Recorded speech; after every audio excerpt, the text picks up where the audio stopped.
Hi అండి. అందరికీ నమస్కారం. Welcome to my channel. ఈ వీడియోలో ఏపీ ప్రభుత్వ పెన్షనర్స్ అందరికీ ఇప్పుడే అందిన అతి ముఖ్యమైన తాజా సమాచారం విడుదల. దీనికి సంబంధించిన పూర్తి వివరాలు ఈ వీడియోలో తెలుసుకుందాము. వీడియో అయితే ఎక్కడే గాని స్కిప్ చేయకుండా ఎండ్ వరకు చూసేయండి. అప్పుడే ఇన్ఫర్మేషన్ పూర్తిగా అర్థమవుతుంది. అలాగే వీడియో చూస్తున్న ప్రతి ఒక్కరు లైక్ చేయండి ఫ్రెండ్స్. ఈ వీడియోని తోటి ఉద్యోగ, పెన్షన్ మిత్రులతో అయితే షేర్ చేయండి. కొత్తగా మన ఛానల్ చూస్తున్న వారు ఇంకా ఎవరైనా సబ్స్క్రైబ్ చేసుకోకపోతే వెంటనే మన ఛానల్‌ని సబ్స్క్రైబ్ చేసుకోండి. సబ్స్క్రైబ్ చేసుకోవడం వల్ల నేను చేసే ప్రతి ఒక్క వీడియో మీ వరకు రీచ్ అవుతుంది. ఇక ఆలస్యం చేయకుండా వివరాల్లోకైతే వెళ్ళిపోదాము.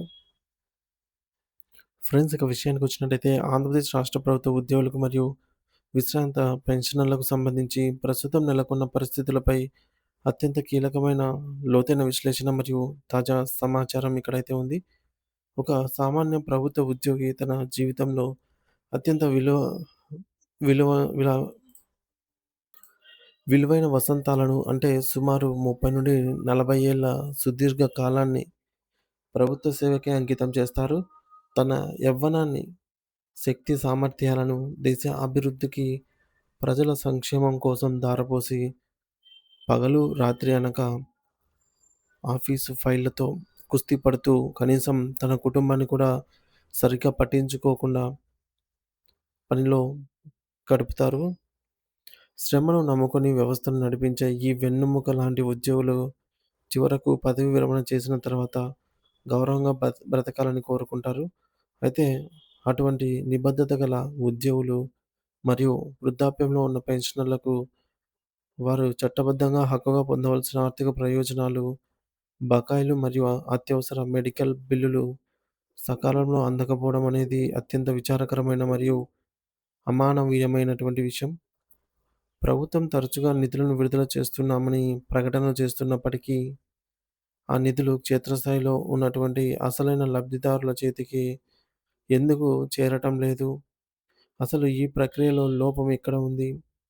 ఇది ప్రభుత్వ పెద్దలు తీసుకున్నటువంటి విధానపరమైనటువంటి నిర్ణయాలలో ఉన్నటువంటి లోపమా? లేక మధ్యలో ఫైళ్ళను కదిలించాల్సిన ప్రభుత్వ అధికారుల యొక్క బాధ్యతారాహిత్యమా అనేది ఇప్పుడు సమాజంలో ఒక పెద్ద ప్రశ్నగా మిగిలింది. ఈ దారుణమైన పరిస్థితిని గమనిస్తూ ఉంటే ప్రభుత్వ యంత్రాంగంలో ఎక్కడో ఒక బలమైన అడ్డంకి లేదా వ్యవస్థాగతమైన వైఫల్యం ఉందనే విషయం స్పష్టంగా అర్థమవుతోంది. ముఖ్యంగా 3 దశాబ్దాల పాటు ప్రభుత్వ యంత్రాంగంలో ఒక కీలక భాగస్వామిగా పనిచేసి, నేడు విశ్రాంతి తీసుకుంటున్నటువంటి పెన్షనర్ల పరిస్థితి మరీ దారుణంగా ఉంది. వయసు మళ్ళిన కాలంలో అనారోగ్య సమస్యలు చుట్టుముట్టినప్పుడు వారికి ఆసరాగా నిలవాల్సిన తమ సొంత బకాయిల కోసం వారు కార్యాలయాల చుట్టూ కాళ్ళు అరిగేలాగా తిరగాల్సి వస్తుంది. మెడికల్ రియంబర్స్‌మెంట్ విషయంలో నెలకొన్న పరిస్థితి అయితే వర్ణనాతీతం. అత్యంత హృదయ విద విద ఏదైనా తీవ్ర అనారోగ్యం పాలైనప్పుడు ప్రాణాలు కాపాడుకోవడానికి బయట వడ్డీలకు అప్పులు చేసి మరీ లక్షల రూపాయలు ఆసుపత్రులకు వెచ్చించి, కోలుకున్న తర్వాత ఆ సొమ్మును ప్రభుత్వం నుండి తిరిగి పొందటానికి వారు పడే అష్టకష్టాలు అన్నీ ఇన్ని కావు. వారు ఆసుపత్రికి సంబంధించి ప్రతి చిన్న సర్టిఫికేట్‌ను, బిల్లును సక్రమంగా సమర్పించినప్పటికీ, అప్లికేషన్ ఫామ్‌ను పరిశీలించి ఆమోదం తెలపడంలో అధికారులు ఉద్దేశపూర్వకంగా కాలయాపన చేస్తున్నారు. ఏదైనా పని మీద ఆఫీసులకు వెళ్తే అక్కడున్న కొందరు అధికారులు పెన్షనర్ల పట్ల కనీస మర్యాద లేదా లేకుండానే చాలా నిర్లక్ష్యంగా మరియు అగౌరవంగా సమాధానాలిస్తున్నారు. అందరు అధికారులు ఇలా ఉండకపోవచ్చు, కానీ కొందరి బాధ్యతారాహిత్య ప్రవర్తన వల్ల మొత్తం ప్రభుత్వ వ్యవస్థకే చెడ్డ పేరు వస్తోంది. ఇటువంటి అవమానాలు, ఆర్థిక ఇబ్బందులు మరియు అంతులేని జాప్యం వల్ల ఉద్యోగ మరియు పెన్షనర్ వర్గాల్లో తీవ్రమైన అసంతృప్తి, నిరాశ నెలకొన్నాయి.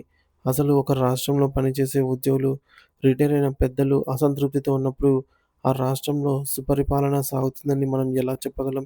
ఇది ఖచ్చితంగా మంచి పాలన అనిపించుకోదు. మెడికల్ బిల్లుల ప్రక్రియను మనం నిశితంగా పరిశీలిస్తే అందులో ఉన్న భయంకరమైనటువంటి లోపాలు బయటపడతాయి. ఒక రోగి తన ప్రాణాల కోసం అప్పు చేసి ఆసుపత్రికి డబ్బు చెల్లించి డిశ్చార్జ్ సమ్మరీ మరియు ఇతర ధృవీకరణ పత్రాలను సేకరించి ఆఫీస్‌లో అందజేస్తారు. అక్కడ ఉన్న సిబ్బంది వాటిని వెంటనే చేసి పై అధికారులకు పంపించాల్సి ఉండగా, నెలల తరబడి ఆ ఫైల్‌లను అటకెక్కిస్తున్నారు.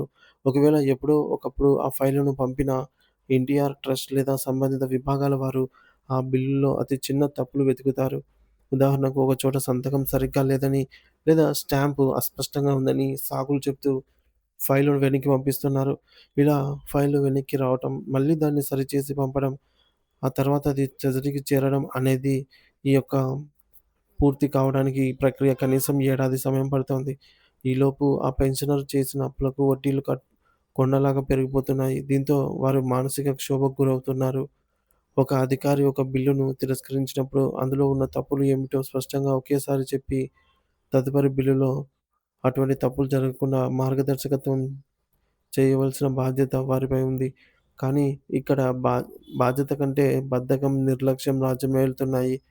కొన్ని హెచ్ఓడి కార్యాలయాల్లో సంవత్సరాల తరబడి మెడికల్ బిల్లులు దుమ్ము పట్టి మూలన పడి ఉన్నాయి. అంటే క్షేత్రస్థాయిలో పరిస్థితి ఎంత దారుణంగా ఉందో మనం అర్థం చేసుకోవచ్చు. మరోవైపు రాష్ట్ర ప్రభుత్వ ఆర్థిక పరిస్థితులు ఇబ్బందికరంగా ఉన్నప్పటికీ, ప్రభుత్వం కొంత మొత్తాన్ని ఉద్యోగుల ప్రయోజనాల కోసం కేటాయిస్తూనే ఉంది. కానీ ఆ కేటాయించిన నిధులు కూడా అర్హులకు సక్రమంగా పంపిణీ కావటం లేదు. ఉదాహరణకు 2018 జూలై నెలకు సంబంధించి సుమారు 1,100,00,00,000 డీఏ మరియు డీఆర్ బకాయిలను చెల్లించాలని ప్రభుత్వం ఆదేశించినప్పటికీ, అవి ఇప్పటికీ పెన్షనర్లకు, ముఖ్యంగా ఫ్యామిలీ పెన్షనర్స్‌కు అందకపోవడం అనేది చాలా శోచనీయం. మరి ఎప్పుడో సంక్రాంతి పండుగ కానుకగా ఈ నిధులు విడుదల చేస్తున్నామని చెప్పినా 2 నెలలు గడిచినా కూడా లబ్ధిదారుల ఖాతాల్లోకి ఒక్క రూపాయి కూడా పడలేదు. ముఖ్యంగా భర్తను కోల్పోయి కేవలం పెన్షన్ డబ్బుల మీదనే ఆధారపడి జీవించే మహిళలకు ఈ యొక్క నిధులు అందకపోవడానికి కారణం ఏమిటో అధికారులు సరిగ్గా చెప్పడం లేదు. మరి ట్రెజరీ కార్యాలయంలో అడిగితే వారు చాలా నిర్లక్ష్యంగా సమాధానం ఇస్తూ, ఆ నెపాన్ని పై అధికారుల మీదనో లేదా ప్రభుత్వం మీదనో నెట్టేసి చేతులు దులుపుకుంటున్నారు. సాంకేతిక సమస్యల పేరుతో కాలయాపన చేయడం ఇప్పుడొక వాడుకగా మారింది. బ్యాంక్ అకౌంట్ వివరాలు లేదా ఇతర టెక్నికల్ సమస్యలను పరిష్కరించడంలో పెన్షనర్లకు సహాయపడాల్సింది పోయి, పైనుంచి ఆర్డర్‌లు రాలేదని 10 రోజుల తర్వాత రండి అని అప్లికేషన్ తీసుకోకుండానే వెనక్కి పంపిస్తున్నారు.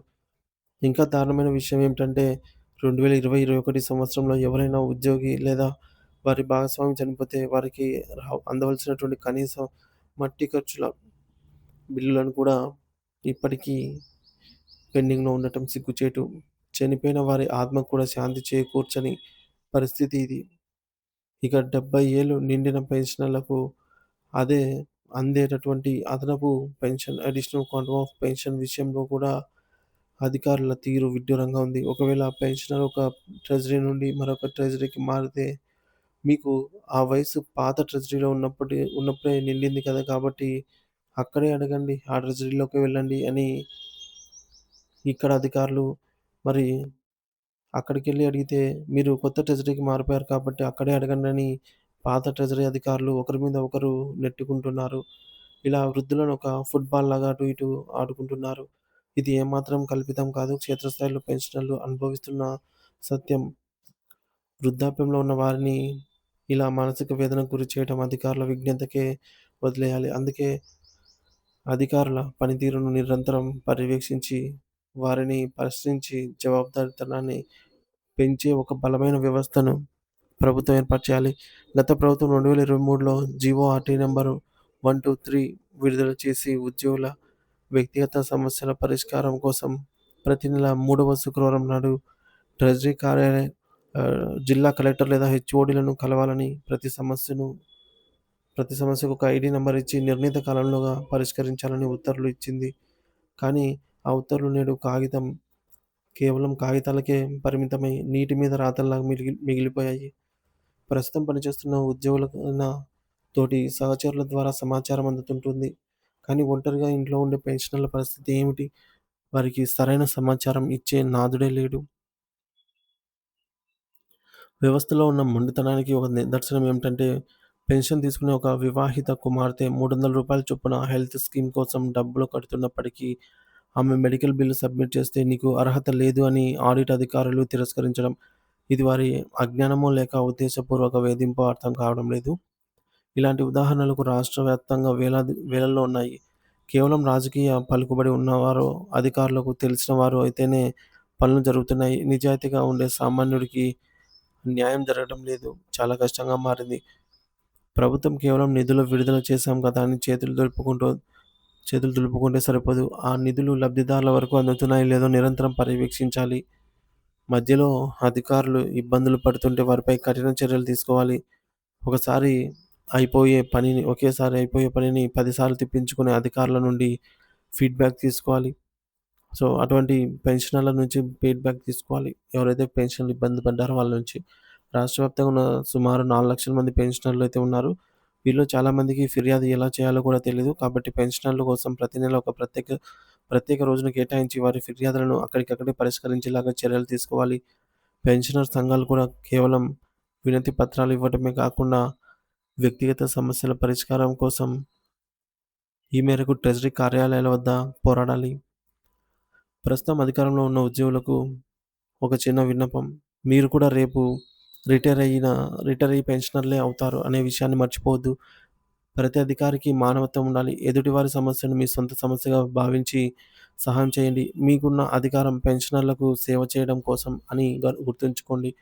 ఒక ఇక తాజా సమాచారం ప్రకారం 2018 జూలై డీఏ బకాయిల రీసబ్మిషన్ అనుమతి రాబోతోంది. మార్చి 15 నుంచి 21 తేదీలోపు లేదా మార్చి నెలాఖరులోగా మిగిలిన వారందరికీ డీఆర్ అరియర్స్ చెల్లింపులైతే జరుగుతాయని తెలుస్తుంది. ఈలోపు అధికారులు పెండింగ్ ఫైళ్లను సిద్ధం చేసి ముఖ్యంగా ఫ్యామిలీ పెన్షనర్ల సమస్యలను పరిష్కరిస్తారని అయితే ఆశిద్దాం. పెన్షనర్లు ఆత్మగౌరవంతో ప్రశాంతంగా జీవించే వాతావరణాన్ని కల్పించడం ప్రభుత్వం మరియు అధికారుల కనీస బాధ్యత. ఇది కేవలం ఒక విజ్ఞప్తి మాత్రమే కాదు, మన పెద్దల హక్కు. ఈ విషయంలో మీకెదురైన సమస్యలను, మీరు పడుతున్న ఇబ్బందులను కామెంట్ ద్వారా తెలియజేయండి. సమస్యలను ప్రభుత్వం దృష్టికి తీసుకెళ్లడానికి, అధికారుల నిర్లక్ష్యంపై పోరాటానికి మనం సిద్ధంగా ఉందాం. ఈ సమాచారాన్ని తోటి పెన్షనర్ మిత్రులతో అయితే షేర్ చేయండి. Thank you for watching this video.